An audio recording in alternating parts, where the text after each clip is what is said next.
오늘 리뷰할 책은 에른스트 곰브리치의 곰브리치 세계사입니다. 우리 한 번씩 옛날 옛적에 무슨 일이 일어났었다 하면서 옛날 얘기를 꺼내곤 하죠.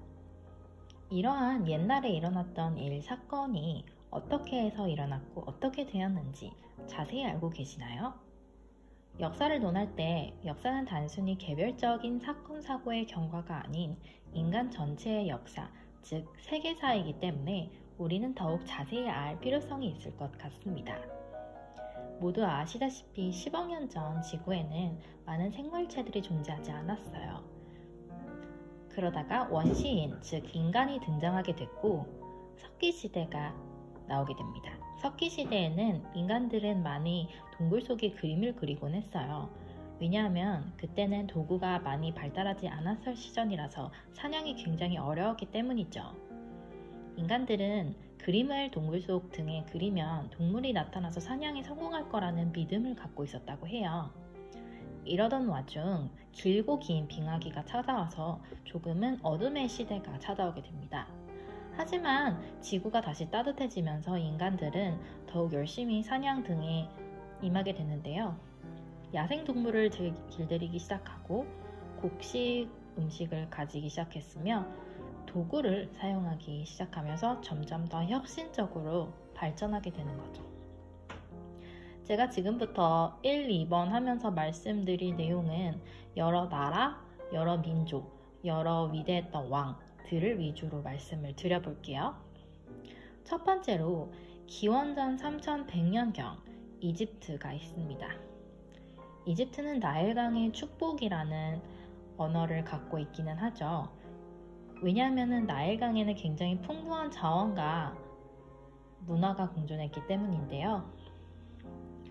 우선은 파라오가 있습니다. 이는 종교와 관련된 건데 당시 태양신을 믿은 이집트인들이기 때문이죠. 그러한 영향인지 많은 사람들이 태어나서 파라오의 무덤을 짓는 데 많은 시간과 공을 들였어요. 두 번째는 미라, 피라미드 등 엄청난 문화를 남긴 민족들이죠. 그들은 영혼이 존재한다고 강하게 믿었기 때문에 파라오의 무덤, 미라, 피라미드 등에 굉장한 공을 들였다고 해요. 세 번째는 최초로 상형 문자를 쓴 민족이죠. 두 번째는 메소포타미아 지역으로 가볼게요. 메소포타미아의 풍부한 지역에는 여러 민족들과 살았는데 수메르인족, 바빌로니아인들, 아시아리안들 등이 살았다고 해요. 우선 바빌로니아인들은 최초의 법전인 함부라비 법전을 만든 민족들이에요. 그들은 대체적으로 냉정하고 엄격하고 근면한 생활을 유지했다고 하고 있어요. 이처럼 최초의 법전을 만든 바빌로니아인들은 다수의 신을 믿기도 하고 나중에는 정복을 많이 한 민족이기도 합니다.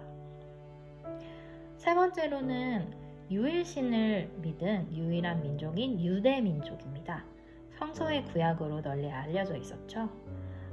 아브라함 후손인 유대민족은 최초의 왕 사울에 이어서 다윗과 솔로몬 등 여러 가지 우리가 기억해만 할 여러 유명한 일화들이 있는데요. 솔로몬 왕 이후로는 급격하게 쇠퇴해서 나중에 조금은 고립된 생활을 하는 민족이라고 하네요. 네 번째로는 페니키아인입니다. 우리가 지금 ABCD 하면서 쓰는 이 알파벳을 창조한 민족인데요. 해양과 무역술에 매우 뛰어나서 간편 문자를 발명했다고 하네요.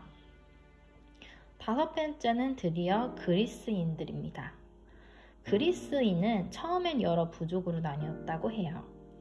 하지만 나중에는 합쳐져서 이오니아인들을 중심으로 아테네를 만드는 듯 아주 급격하게 성장을 하게 되죠. 그들이 결합할 수 있었던 이유는 여러 가지가 있는데요.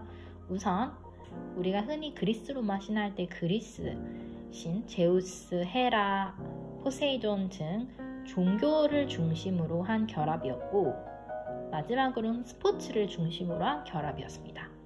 그들은 우리가 지금 알고 있는 올림픽을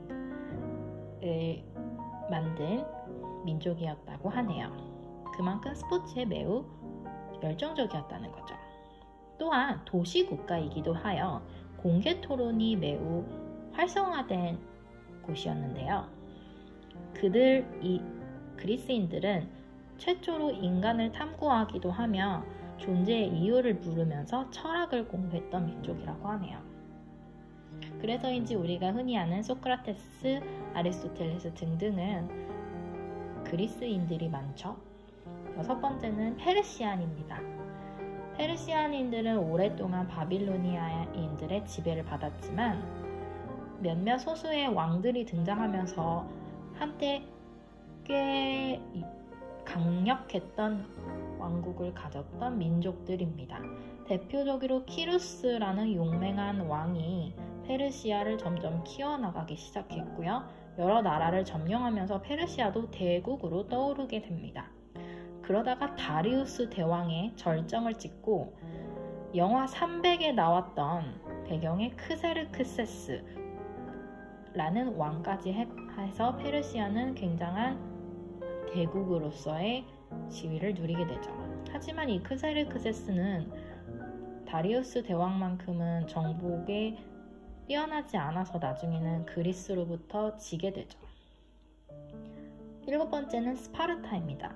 스파르타 하면 무엇이 떠오르나요? 용맹한 전사들이 떠오르죠. 그들 역시 아테네와 많은 전쟁을 해서 우리가 많이 들어본 펠로폰네스 전쟁 등을 통해서 우리에게 많이 알려져 있습니다. 영화 300을 보신 분이라면 스파르타의 용맹함에 대해서 많이 아실 거예요. 8번째는 인도입니다. 인도는 유일하게 카스트 제도가 남아있는 나라이자 민족으로 구성된 곳이기도 하며 카스트 제도는 브라만, 최고 등급인 브라만, 그리고 아주 하찮은 등급이라고 믿어지는 파리아족이 있는데요. 아직까지도 이 카스트 제도가 존재하고 있다는 거에 꽤 놀라울 따름입니다. 인도는 명상을 중요시하는 문화들이 있고 윤회를 믿으며 부처가 처음 나온 곳인데요. 부처는 깨달은 사람이라는 뜻이죠. 그가 무엇을 실천하려고 했을까요?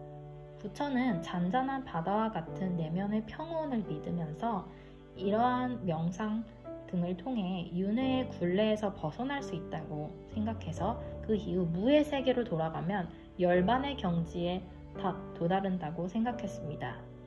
이처럼 부처가 행하고자 했던 믿음, 종교는 올바른 믿음, 결정, 삶, 죽음, 의식을 기반으로 한 것이었습니다. 중국으로 가볼까요? 중국 최초의 황제, 진시 황제는 중국의 최초의 황제였어요. 이때 많은 언어를 쓰고 있었지만 유일하게 같은 문자를 쓰고 있다는 점에서 특이한 점이 있습니다. 공자와 노자가 유명한데요. 공자와 노자가 살았을 때는 엄청나게 많은 전쟁이 일어나고 있었어요. 한 나라가 세워지고 망하고 전쟁으로 인해서 복잡하게 되고 이러한 시기에 공자는 서로 평화롭게 공존하는 방법, 더불어서 행복해질 수 있는 방법 등을 예의 또는 관습 그리고 인에서 찾았는데요. 노자는 조금 달리 노자는 바람과 날씨, 생명체, 자연 모두 하나의 위대한 법칙인 도가 있다고 생각하며 이 모든 것은 도의 작용이 멈췄기 때문이라며 도를 다시 찾기 위해서는 평온의 상태로 돌아가기 위해 노력해야 된다고 생각합니다. 다시 서양으로 넘어와서 알렉산드로스 대왕으로 유명한 마케도니아를 볼게요. 마케도니아는 그리스 북부 산 지방에 있었던 곳이고요. 거칠고 싸움을 잘한 민족들로 구성이 되어 있었다고 해요. 필리포스라는 훌륭한 왕이 마케도니아를 점점 크게 세웠고요. 우리가 흔히 아는 알렉산더 대왕이 마케도니아 사람입니다. 알렉산더 대왕은 아리스토텔레스의 제자로서 지능도 뛰어나고 지혜롭기도 하면서 굉장한 정복가였는데요. 엄청난 나라들을 정복한 그는 단순히 정복에 그치지 않고 정복한 나라들의 문화와 융합하려고 노력했어요. 예를 들어 정복한 나라의 왕의 딸과 결혼하는 등 문화를 복합적으로 공존하기 위해서 노력했죠. 그의 노력 때문이었을까요? 사후에는 헬레니즘 문화가 등장하는 등 동서양이 알렉산드로 대왕의 노력에 의해서 결합되기 시작했습니다. 드디어 로마로 가보네요. 로마는 법 중심의 나라예요. 처음에는 가축과 농토를 신경을 쓰는 조그만 나라였는데요. 나중에는 점점 커지고 주위의 혼란한 세상에 힘입어 도시를 지키기 위해 많이 힘이 커졌다고 하네요. 우리가 흔히 아는 전쟁 중에는 카르타고 대 로마가 있습니다. 카르타고에 누가 있죠? 한니발이 있었죠. 한니발은 카르타고가 조그만 나라임에도 불구하고 여러 가지 기지를 발휘해서 로마를 처음에 몇 번 무너뜨리기도 했어요. 하지만 이미 로마는 노예와 포로가 엄청난 강대국이었기 때문에 결국 카르타고도 멸망하고 맙니다. 로마에는 굉장히 유명한 위대한 정복자들이 많이 나왔는데요. 대표적으로 카이사르가 있습니다. 시저 황제죠. 그는 단순히 정복에 멈추지 않고 제국을 정비하는 등 나라를 전체적으로 안정화시키기 위해서 많은 노력을 했어요. 카이사르 다음으로 아우구스투스라는 위대한 황제도 등장을 하게 되죠. 그는 카이사르만큼 정복하거나 나라를 안정하기 위한 노력은 하지 않았지만 그에 반해 더 훌륭한 면도 있었어요. 예를 들어서 사라졌던 그리스 문명을 다시 되돌려 놓는 등의 노력을 했기 때문이죠. 아우구스투스 시절에 드디어 예수가 탄생하게 됩니다. 예수가 탄생하면서 많은 것들이 변화했지만 그리스도교는 엄청난 시대에 걸쳐서 많은 박해를 받게 됩니다. 이렇게 로마가 천년만년 흥할 줄 알았지만 게르만족과 서고트족의 등장으로 476년 새로운 시대가 시작됩니다. 즉 로마의 멸망, 그것은 중세의 시작을 의미하기도 했기 때문이죠. 중세하면 길고 긴 암흑의 시대라고들 많이 기억할 거예요. 예, 맞습니다. 길고 어두웠던 시대는 맞지만 그만큼 많은 별이 빛나는 밤이라고도 할 수 있어요. 많은 사람들은 이 중세시대에 신의 뜻에 따라서 생활하기를 원했죠. 성 베네딕트의 말에 따라서 많은 이들이 수도원에서 엄격한 생활을 하기도 했습니다. 중세시대에는 많은 대제 황제들이 나오게 되는데요. 대표적으로 카를로스 대제가 있습니다. 우리에게 샤를마뉴로 유명한 사람이죠. 그는 프랑크 왕국의 사람으로 중세시대에 들어서 굉장히 많은 나라들을 정복해요. 프랑스, 이탈리아, 독일, 오스트리아. 오스트리아는 합스부르크 왕가로 유명하죠. 그는 로마의 영광을 돌리려고 노력하며 많은 나라들을 정복했어요. 그리고 성공했지만 자식 농사를 잘 못 졌네요. 그의 자식들의 붕괴로 인해서 독일, 프랑스, 이탈리아는 결국 분열하게 됩니다. 독일에는 많은 황제들이 있었는데요. 하인리 1세, 오토 대제, 그리고 하인리 4세 등 많은 황제가 있습니다.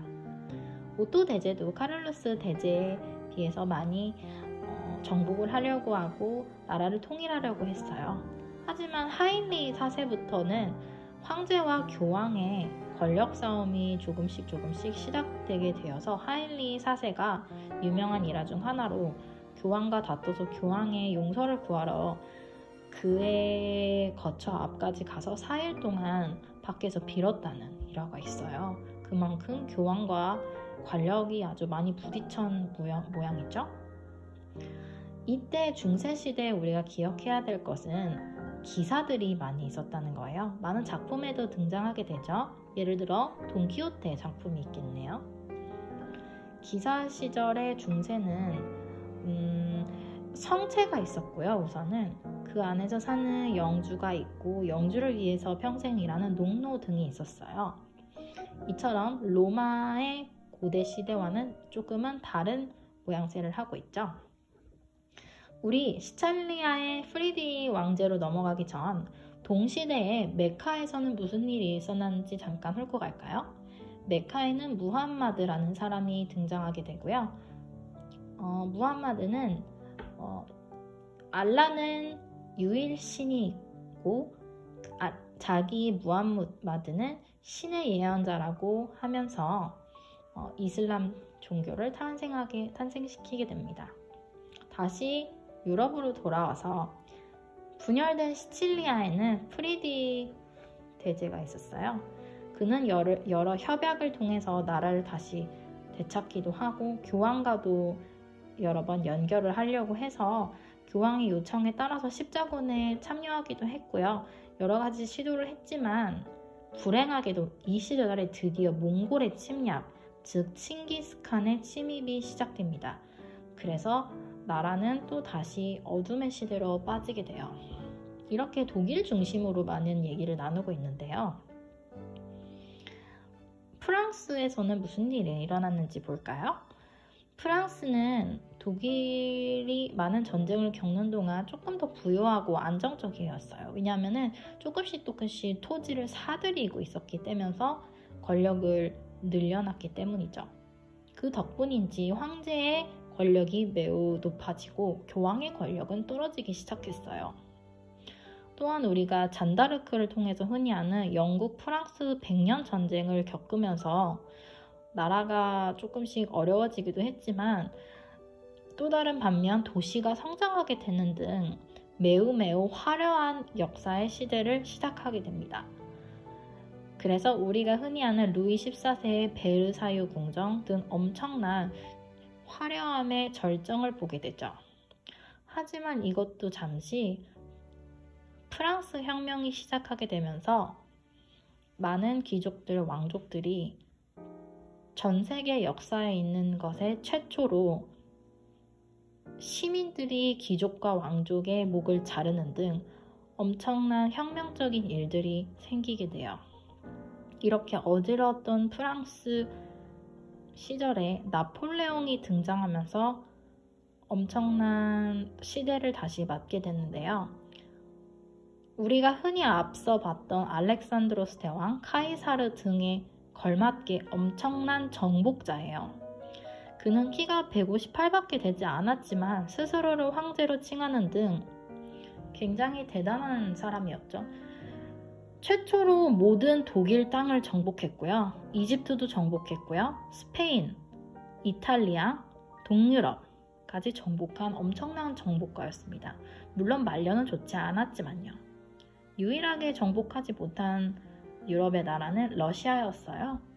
우리가 톨스토이의 작품에서도 봤듯이 러시아는 날씨라든지 지역의 이유로 나폴레옹이 쇠퇴의 길을 걷게 되는 과정 중 하나였죠. 이탈리아는 무엇을 하고 있었을까요? 이 챕터에서는 흔히 다루진 않겠지만 르네상스라는 엄청난 문명이 시작되고 있었어요. 스페인은요? 스페인 역시 다른 나라처럼 정복을 열심히 하려고 했어요. 펠리페 2세가 유명하죠. 펠리페 2세는 독일 카를 5세의 아들이었지만 스페인 쪽에서 활동했어요. 그는 매우 엄격한 카톨릭 신자였고요. 함대를 엄청나게 형성해서 많은 나라를 식민지 삼으려고 했어요. 이 과정에서 영국의 엘리자베스 여왕과 부딪히기도 했죠. 이러한 과정에도 불구하고 스페인 역시 많은 정복의 시도를 하면서 콜럼버스를 남아메리카 지역으로 보내는 등 많은 시도를 하였습니다. 영국의 역사에 대해서는 조금 더 나중에 더 자세히 다뤄볼게요. 마지막으로 러시아로 가보면 러시아는 다른 유럽의 강대국에 비해서 많은 발전은 없어 보이지만 그 자체만으로 엄청난 역사를 이뤘어요. 왜냐하면 그 엄청난 땅에 유럽의 문물을 들어왔기 때문이죠. 그는 바로 표토르 대제였습니다. 표토르 대제는 유럽처럼 되기 위해서 많은 노력을 했어요. 허허벌판이었던 곳을 지금의 상트페테부르크로 만들기도 했고요. 훗날 그는 오스만, 페르시아, 아시아 등의 세력을 떨치기도 한 인물이었습니다. 이렇게 많은 정복자들, 많은 전쟁들을 거치면서 우리는 1700년 이후로 계몽의 시대를 맞이하게 됩니다. 계몽의 시대는 긴 종교전쟁 이후 이성의 중요성을 강조한 게 특징이었는데요. 이 시대 덕분에 많은 실존 과학들이 발전하기 시작하게 되면서 즉 산업혁명으로까지 궁극적으로 이어지게 되죠. 이렇게 시작된 계몽의 시대, 산업혁명에 이어서 강대국들은 계속 점차 정복을 하여 식민지를 늘려나가게 되고 열강들의 세계 분할이 시작됩니다. 세계 분할 이후로는 우리가 아는 세계 전쟁이 일어나게 되고 지금의 21세기가 나타나게 되죠.